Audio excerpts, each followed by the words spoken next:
Way of the Warlock. This is probably the only video that you're going to see of this game, and that's because this game isn't anywhere besides my friend and right now on my computer and probably whoever my friend's teacher's computers are, because this was a final project for his programming school.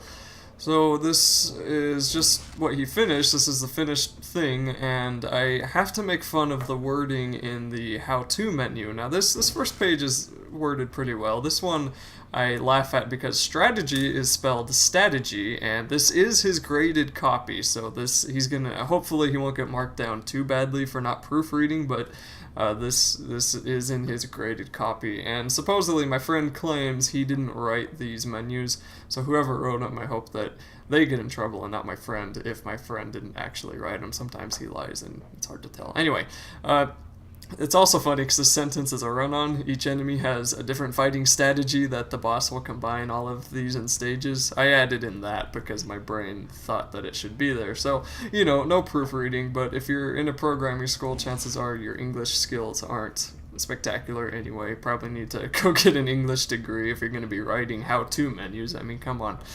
That one probably could be worded better, but at that point it's just subjective. The options menu is nothing spectacular. In the video, all you can change is the resolution and the full screen and the gamma, which I don't touch the gamma ever. And then you can probably change your controls and the sound. The menu music is pretty good. I was surprised that the main menu music was decent. You probably can't hear it because I'm talking over it.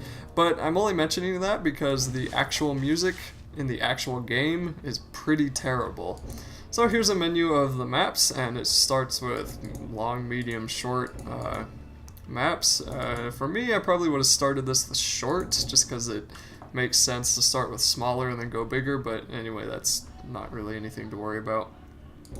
And of course, it's got a legend here where you start there, and that's where the boss is. You have to make your way through the rooms into the Warlock's lair, den, whatever you want to call it. So let's do the long one so I can talk about it. Here's the music, which is pretty bad, especially when it loops over and over. And again, my friend claimed that there was nothing in this game or there was nothing about the music he did, and I guess he didn't have a choice in it, so I can't blame him for that either. But for what my friend did work on, which I believe was just the general programming, that seems to be pretty good because I'm not falling through walls, I'm not falling through floors, I'm not walking through walls, I'm not getting stuck on these torches, and I seem to walk through anything else. Like I'm walking through that pillar, and I can walk through these doors, so there's no collision there, whatever.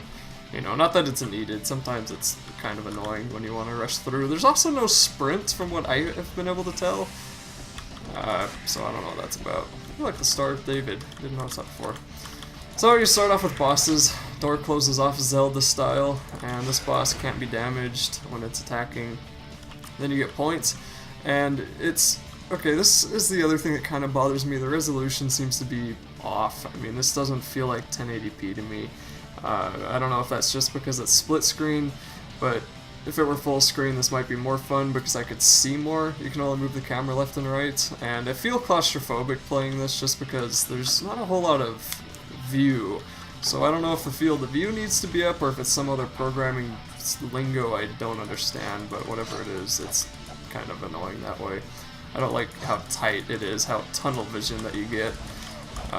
These mages are kind of annoying. Mainly because I have these big area of effect attacks like that, and I can't, you know, do anything about it because I have to run up to melee them. So then I get coins, which do, from what I can tell, nothing. What is this? Like my compass. Q. Shift. E. I have no idea what this is. Did that just spawn something? Oh, okay. So that's one of the things that hinders the other player. I spawned a boss on my friend. Okay. That's how that works. So you get points, boost points it looks like, and then you have to select them and sell them to other people. I gotta give my friend a little bit of credit with this boss. I don't know if he designed it or what, but this thing is freaking annoying. Especially in this stupid dungeon. And it only gets worse. There's one very narrow dungeon that just drives me crazy. Okay, so he's gonna ram at me. Of course, he turns just enough in your direction to be a nuisance, and I just get blasted with magic anyway. So he doesn't go straight in a wall, but he flies into the wall kind of Bane style, like from Batman Arkham Knight, or Arkham City. Arkham Knight isn't out yet, is it? Oh, I can't wait for that game. Hey, you ran into the pillar. Good for you. I think I may die. As far as the deaths go in this game, they're not too brutal, it seems, because this game is a race between you and player 2. So the deaths just seem to be something that set you back about a room, but any damage you did in this room seems to stay. So I'm probably gonna die here in a second. Especially if I can't kill this guy. There we go. Land on hearts, please. Okay, yeah, some hearts. At least the heart doesn't heal you all the time, fully and completely. This is being done badly.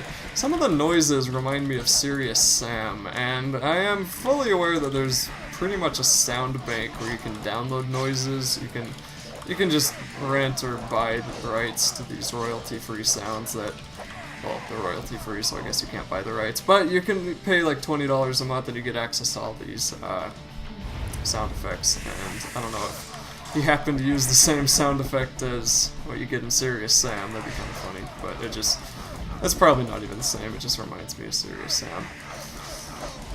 Other than that, though, I was kind of surprised at how fun this game was, because it's just kind of a very smack sort of, ha ha ha ha, wow, that can't believe I just played this game, or I can't believe that this is even a game. If this were to go on Steam Greenlight, I would consider its higher quality of some of the garbage that ends up on Steam Greenlight. So I would laugh really hard if my friend put this in and it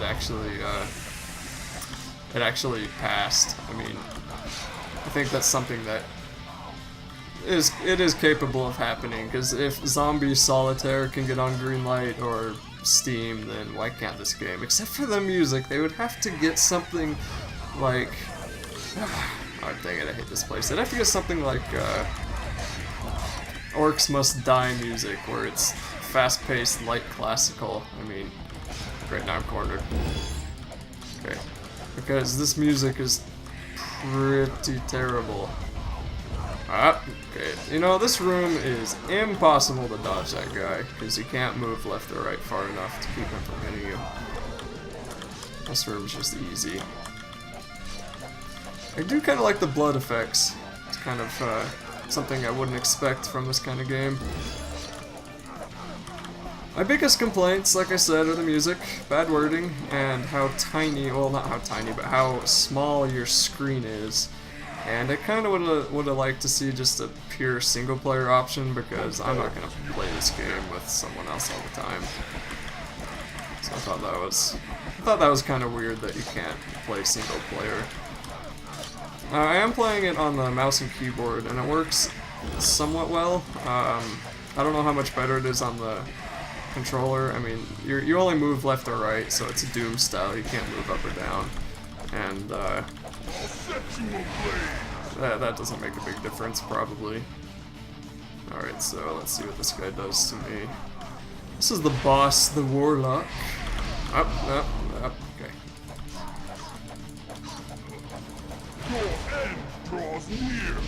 I have no idea what voice actor they got, if they even got one, or what there, but I almost would have liked not having him say anything at all, but I guess it's better than, you know, making grunts.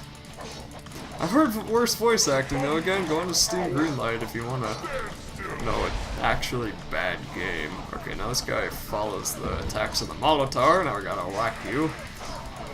Just doing Kingdom Hearts style health bars here. It is interesting because this game takes, I don't know, 10 to 15 minutes to beat, and my friend took 6 months to make it. Maybe a little bit more than that. It just shows how long you can spend on something that isn't amazing. It's fun. This is surprisingly fun. Now, if you want to play this game, I do have a download link in the description, and Feel free to download it, play it if you want. Be warned that because this was tested on a limited amount of systems, and my system is actually pretty similar to the systems that they programmed it on, is from what my friend is telling me anyway, then if it doesn't run well on your computer, then don't blame me. It's just something that we can't avoid, I can't avoid, and I wouldn't blame you if you're a little bit cautious of downloading this random game that some graduate made in a school. So, I don't know, it's completely up to you. Norton, scan it if you need to, or nobody uses Norton anymore. What do they use? Avast and AVG. Scan it if you absolutely have to, but either way, if you want to give this thing a try, it's in the description. It's hilarious. It's just strangely fun for being free. That's the other thing. There's no charge. I'm not going to make you pay for this game. And that's going to be it for this video. Thanks for watching.